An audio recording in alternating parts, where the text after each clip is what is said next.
Hello friends, welcome to my YouTube channel AG digital school. তো AG digital স্কুলে তোমাদের প্রত্যেকে স্বাগত জানাই বন্ধুরা। তো যে সমস্ত বন্ধুরা 2026 সালে মাধ্যমিক পরীক্ষা দেবে, তোমাদের বাংলা সহায়ক পাটকনির সম্পূর্ণ সাইজে নিয়ে চলে এসেছি। তো দেখে নেওয়া যাক প্রশ্নগুলো কি কি। প্রথম প্রশ্ন বলছে, খাওয়ার আমার লোভ নেই, ডায়েটিং করি।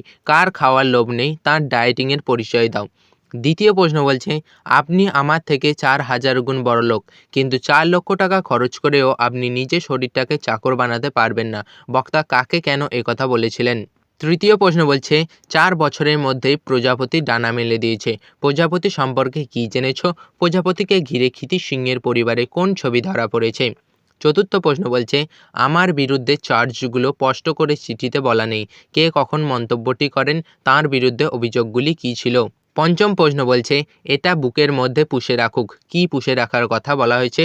কি কারণে এই পুষে রাখা? ষষ্ঠ প্রশ্ন বলছে, তোর আসল লজ্জা জলে, আসল গর্বও জলে। কোন প্রসঙ্গে এই উক্তিটির তাৎপর্য বিশ্লেষণ করো। সপ্তম প্রশ্ন বলছে, ওইটাই তো আমি রে, যন্ত্রণাটাই তো আমি। বক্তা কে, উক্তিটির তাৎপর্য বিশ্লেষণ করো। অষ্টম প্রশ্ন বলছে, অবশেষে কোনি বাংলা সাঁতার দলে জায়গা পেল। কোনি কিভাবে বাংলা সাঁতার দলে জায়গা পেল তা সংক্ষেপে লেখো।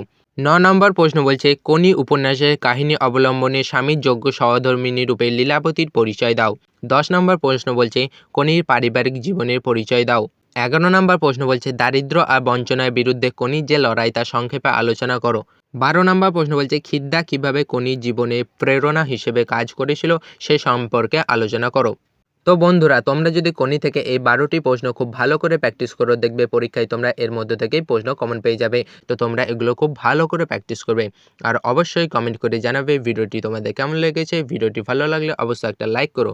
আর চ্যানেলে নতুন হয়ে থাকলে চ্যানেলটিকে অবশ্যই সাবস্ক্রাইব করে রেখো। তোমাদের জন্য এরকম আরও অনেক অনেক ভিডিও অপেক্ষা করে আছে।